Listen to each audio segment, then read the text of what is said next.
For one glorious season, David Robinson recorded numbers that only the GOATs of the NBA have reached. Statistically speaking, this is easily one of the greatest single seasons in league history. He was having one record-breaking performance after another. But the fact that he was snubbed from winning the MVP has resulted in this season being severely underrated, which is oddly fitting for the legacy that is David Robinson. To start, we must consider the events that drove the Admiral to such a historic level of play. In the previous year, there was a revolving door of new players and coaches who came to try to ignite some kind of fire in the Spurs. They had 3 different coaches. There were also a lot of capable scorers on the roster, which means they needed to use a more balanced scoring attack. Even though they had some noteworthy weapons, they still struggled with inconsistent play. After losing in the semifinals, it was time to make some changes. The most important one was to let David Robinson completely take over the offense. In the offseason, 2 of their top 5 highest producing scorers moved on to other teams. Avery Johnson signed with the Golden State Warriors, and they traded away their all-star forward, Sean Elliott. In return, they received Dennis Rodman. At this point in his career, he was receiving more attention for his off-court antics than his actual play. This was considered a risky move, but it paid off. David no longer had to worry about grabbing all the rebounds.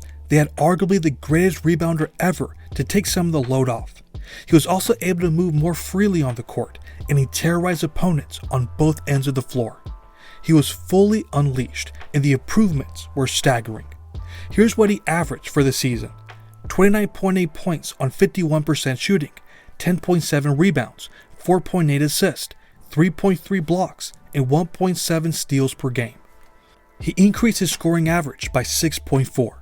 To put this all into context, there have only been 2 times in league history that players average over 29 points, 10 rebounds, 4 assists, and 3 blocks per game. That was Kareem Abdul-Jabbar in the 1974-75 season. It is extremely rare for a player to be this dominant in every facet of the game. Believe it or not, there are even more impressive numbers that he posted. We're going to be looking now at the advanced metrics. He earned 20 win shares. He posted an 11.4 value over replacement player rating, an 11.9 box plus minus, and a 30.7 PER. If you're not big on analytics, let me explain how legendary those numbers are. Here are the number of players who have posted over 20 win shares for a single season. It's only happened 15 times since the shot clock era, and only the best of the best have accomplished this. Now here are the players who have posted a value over replacement player rating of 10 or higher. Keep in mind that this stat only goes as far back as the 1973-74 season. Only 5 players have ever done it. If we add the 2 stats together, this is what we find. Only Michael Jordan, LeBron James, and David Robinson have earned over 20 win shares and have posted a value over replacement player rating of 10 or higher in the same season. He is truly an elite company. Simply put, the value that he brought to the Spurs was immeasurable. Remember, they lost some of their best players in the offseason. Their top scoring options were 32-year-old Del Ellis, Willie Anderson, and Vinny Del Negro. On paper, this team got worse.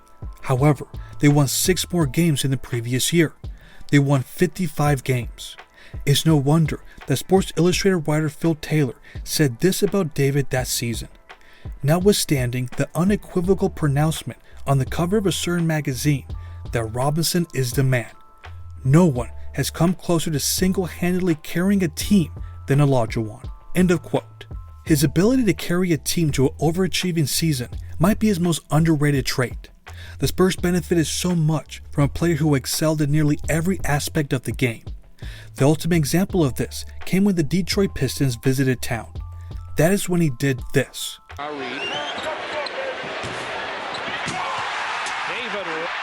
Robinson got it back for Ellis. The Glasser goes. They can take the lead. To the rim. Rob to 89.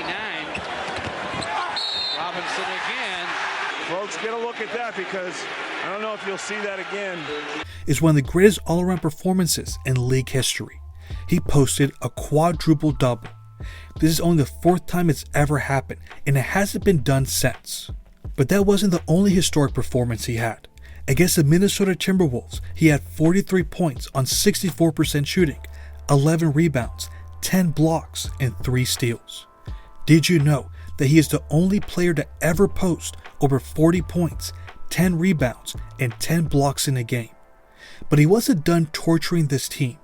Later in the season, he gave them 50 points on 56% shooting, 9 rebounds, 6 blocks, 2 steals, and 2 assists. There was nobody who was more statistically dominant during this time. Offensively, he was a one-on-one nightmare.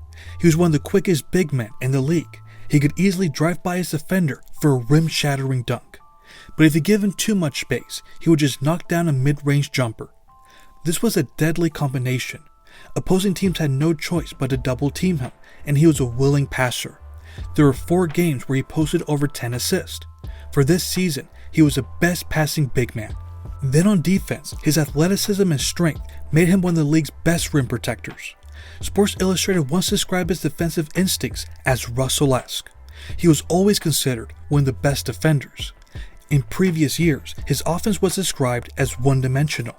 That was no longer the case. In fact, he wanted to be known as the NBA's best scorer. It came down to the final game of the season, and he proceeded to do this to the Los Angeles Clippers. He had one of the greatest scoring performances ever. He had 71 points on 64% shooting, 14 rebounds, 5 assists, and 2 blocks. The Clippers head coach mentioned after the game that he was spectacular. They tried doubling him, and it still didn't matter. Thanks to his monster performance, he won the scoring title. Think about the type of year he had. He had a quadruple-double, a 71-point game, a 40-10-10 game, and a 50-point performance. We haven't seen this many record-breaking performances since Wilt Chamberlain roamed the courts. But don't take it from me. Check out what Vinny Del Negro said about his teammate years later. David, one year he was going to win the scoring title. He scored 71 points in a game. And watching David, he wanted to come out after the third quarter. I think he had about 62 or 64 points at the time and had won the scoring title, but we wanted to push him and, and continue to score. And he was just reluctant. He didn't want that type of attention. He had done his job that night, or a night where he had a, quadruple double, or, how many games in the fourth quarter he blocked several shots, got us out on the break, and we won. I mean, when you have a great player like that, they set the tone. When it's winning time, they perform at the highest level. And David was all about team first and making sure everyone else was successful in their own game, but overall as a team. He had a strong argument for being considered the best player in the world. Despite the historic numbers that he posted, he finished runner-up in the MVP race. He lost to his biggest rival, Hakeem Olajuwon. His numbers were just as good, and the Houston Rockets had the second best record in the NBA. But in their 5 head-to-head matchups that season, the Spurs won 3 times. There was even one game where he exerted his dominance over the Dream. At Houston, he had 40 points on 58% shooting, 16 rebounds, 7 assists, 4 blocks, and 2 steals. He even held Hakeem to 44% shooting, and the Spurs won by 11 points. If the advanced metrics were as prominent as it is today, I believe he would have won the MVP by a landslide. But he had to settle for second place. Maybe he could prove everyone wrong in the playoffs. This is where he was getting the most criticism. He had some underwhelming performances in the previous postseasons. In the first round, they were going to face a tough Utah Jazz squad. Keep in mind that the Western Conference featured 6 teams that won over 50 games. Although the Spurs won 55 games, they were the 4th seed. On the other hand, the Jazz won 53 games. They were just as good. In the first game, the Spurs took care of business at home. They won by 17 points. It seemed like this would be the start of a dominant playoff run. But then, everything fell apart. The Jazz won 3 straight games and eliminated the Spurs. David Robinson did not play up to par with what we saw in the regular season. For the series, he averaged 20 points on 41% shooting, 10 rebounds, 3.5 assists, and 2.5 blocks per game. What on earth happened to this team? Maybe the physicality of the series got into their heads. David was attacked relentlessly, and he looked phased. This even caused Dennis Rodman to be suspended for Game 3 after committing a hard foul on John Stockton. Without him on the floor, the Spurs looked lost.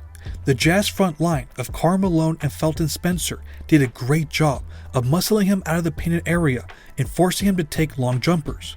The Jazz's constant double teaming also proved troublesome for the star center.